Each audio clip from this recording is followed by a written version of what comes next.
serio?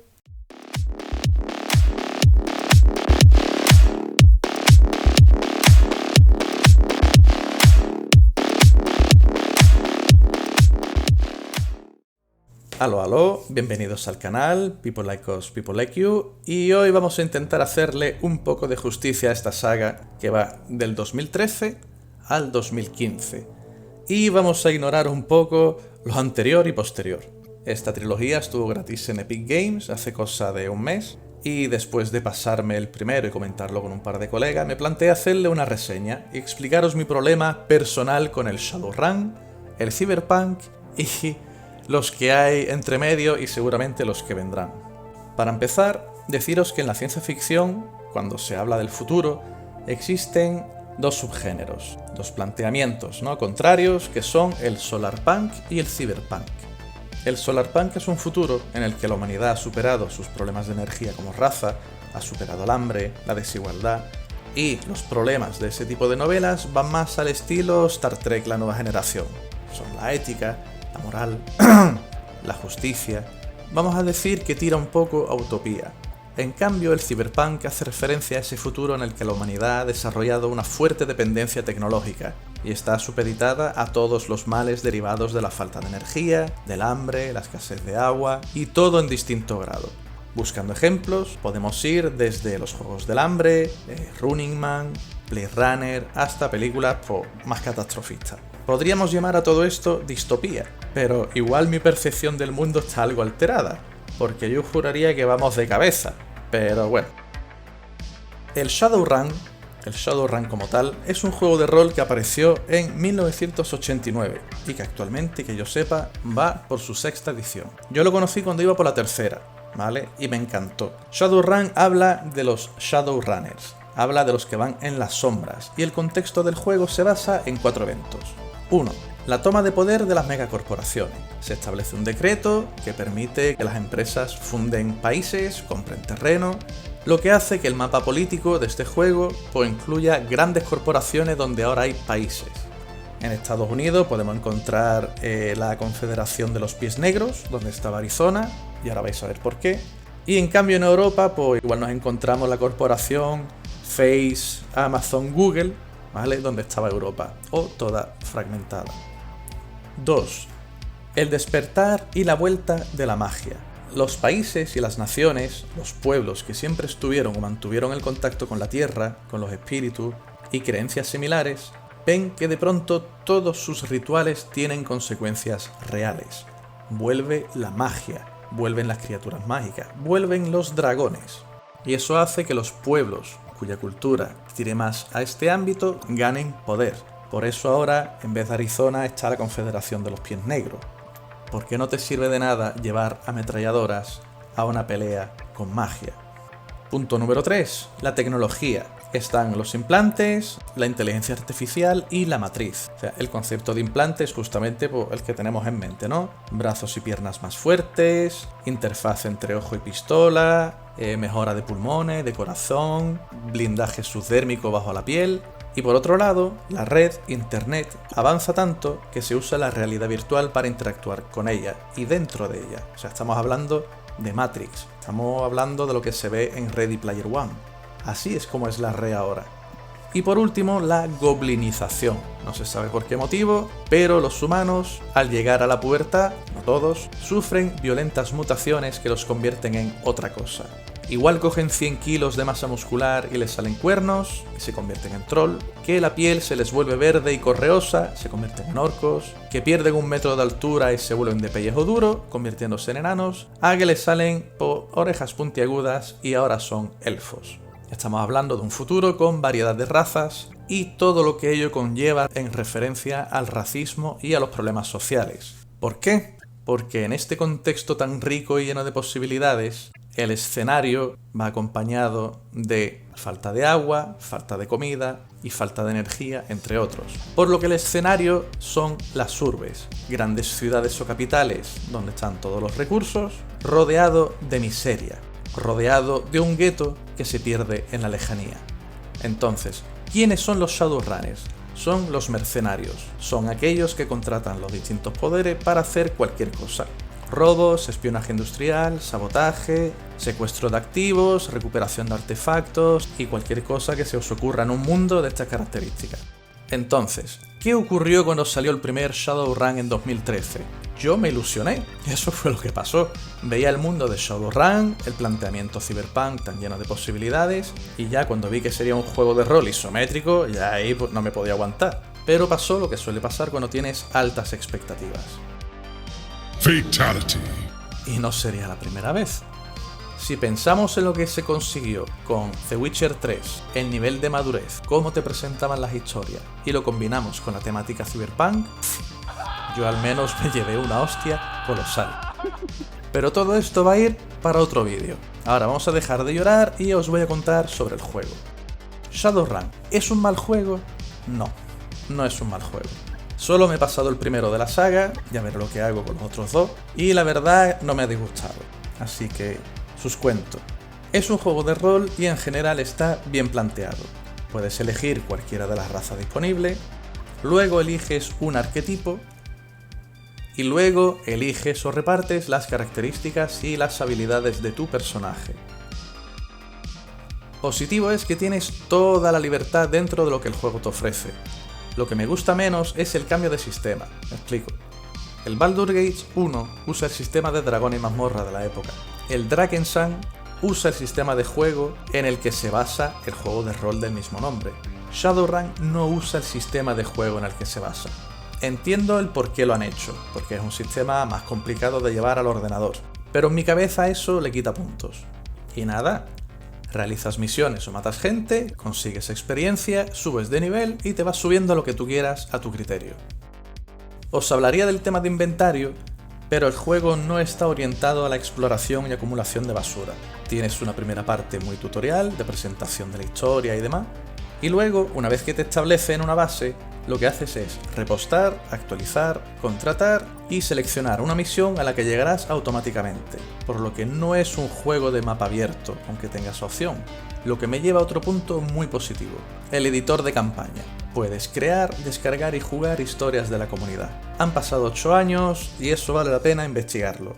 Hay ranking, hay vídeos y hay foros. Echadle un vistazo. ¿Y cómo se plantea el juego? Pues es rol por turnos, que no es un mal formato. De hecho, a mí me encanta el formato, sobre todo cuando incluye elementos del medio como son la cobertura, la distancia, el modo defensa. No, el modo defensa es, en mi turno no hago nada, pero si algo se me acerca lo reviento. Y cositas similares. Os recuerdo de que hay granadas, hay magia, podemos invocar criaturas, o sea, tenemos muchísima variedad. Y el juego por turnos es el que va a poner a prueba tu faceta de estratega, ya que es muy complicado buguear o engañar al juego en este formato, por lo que en un 5 contra 2, si vas de pecho, vas a terminar mal, no cabe duda. Tiene buenos gráficos y están adaptados al contexto. Las grandes urbes tienen el tono fluorescente que esperamos del futuro, tal y como vemos en Deus Ex o en el Cyberpunk 2077. Y tiene algunos detalles que me han gustado. Por ejemplo, el juego consigue darle un estilo de novela negra a las aventuras, lo cual está muy bien y es sorprendente si os planteáis el ambiente tecnológico y la miseria que os he descrito.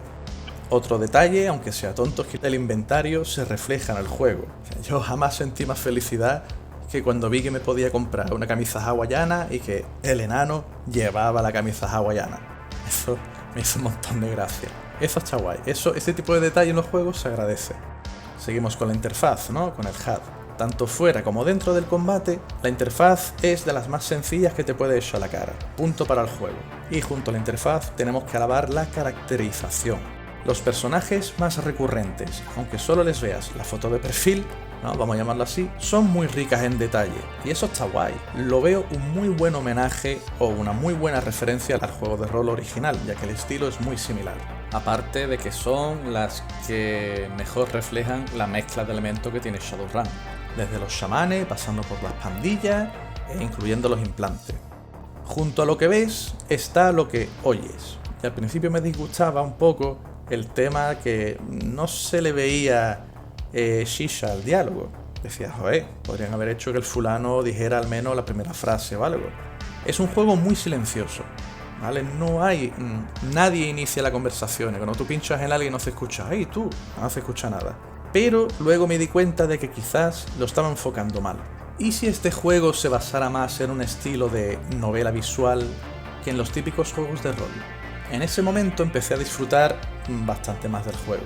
Y es que también hicieron un buen trabajo con la banda sonora.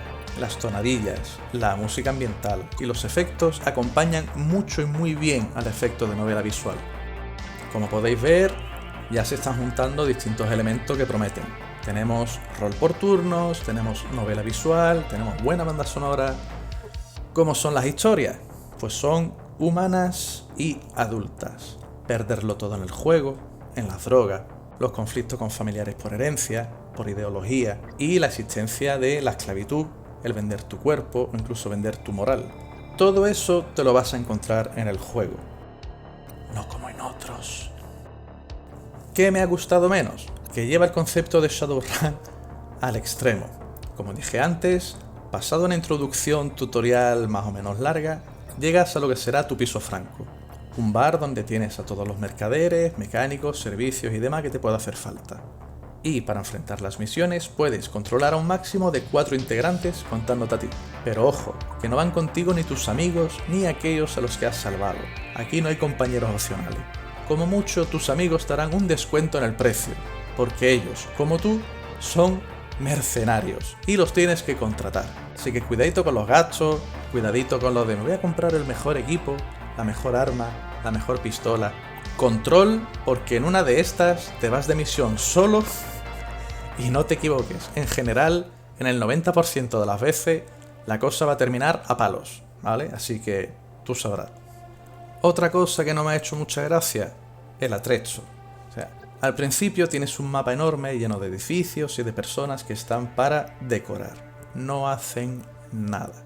Es tu primer juego. El que tenga editor de campaña y con el tiempo sepas que tienes muchas posibilidades, no hace que me sienta mejor al recorrer un decorado enorme con el que no puedo interactuar. Yo creo que eso fue una mala decisión. También he echado de menos algún botón de acelerar el tiempo, ya que con que exista un enemigo, aunque esté en la quinta puñeta, aunque acabe de aparecer, el juego entra en modo turno, no en modo combate. Y si durante un juego te da tiempo a mirar el móvil varias veces, eso es mala señal para el juego. Y ahora no del sistema, sino de la aventura. Algo que no me gustó. La historia está bien y me pareció entretenida hasta que ocurre como ocurre en Dragon Ball y como ocurre en Naruto, los aliens. Tienes una historia en modo novela negra, con una venganza, una mujer que fuma y pequeñas intrigas, hasta que llegaron los aliens. Es que el símil es, ¿os imagináis la película de Jack Nicholson de Chinatown? Que de pronto, cuando termina la película, inicia una nueva trama totalmente relacionada con aliens. ¿Cómo os quedaríais? ¿Os quedaríais a cuadros? Pues así me he quedado yo con la historia. ¿Y qué habría mejorado? ¿Qué he echado de menos? Que las consecuencias importaran o que tuvieran más ramificaciones. En cambio, que las decisiones que tú tomas o incluso la forma en la que tú contestes tengan repercusión en el mundo. Porque en este juego tienes muchas opciones de diálogo, incluso tus habilidades y tus características desbloquean opciones de diálogo, pero no sirven de nada. Te da las opciones más inmediatas, en plan, amigo, ¿te vienes conmigo a matar a Juanito? Y él te dice no, y se va, y ya está, ya has perdido tu oportunidad de interactuar con ese personaje. Pero que le falta trama, es lo único que digo. Del mismo modo, existiendo tantos arquetipos, tantas clases y tantas opciones, he echado de menos que hubiera más opciones disponibles para resolver las misiones o conseguir los objetivos. El juego te avisa y te anima a que lleves un informático contigo para poder desbloquear puertas, abrir cajas fuertes y demás. Pero fuera de este requerimiento, como he dicho antes, el 90% de las misiones se resuelven a palos. Y es una lástima. Hay magos, hay chamanes, hay mecánicos, hay drones, etc, etc. ¿Y el TOC? ¿Dónde está el TOC? No, siempre me pasa igual. ¿Dónde está el TOC? Bueno, la verdad es que he tenido pocas opciones ya que el juego está un poco encorsetado.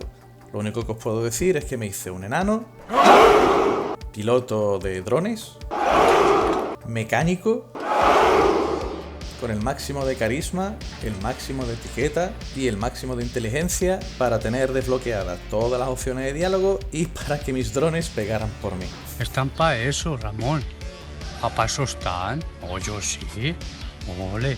El juego me lo pasé en 13 horitas, o sea que estamos hablando de 2 o 3 días si soy un oficial o unas semanitas que vaya en rollo tranquilito. Y poco más tengo que decir, ya estáis avisado de que algún día igual hago una reseña del Cyberpunk. Voy a esperar a que terminen de arreglarlo para volver a jugarlo.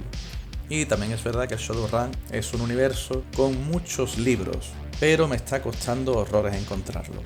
A ver si consigo alguno y os lo cuento, porque yo creo que es algo que está bastante desaprovechado. Seguro que ofrece muy buenos ratos, muy buenos momentos. Pues nada, muchas gracias por haber llegado hasta aquí.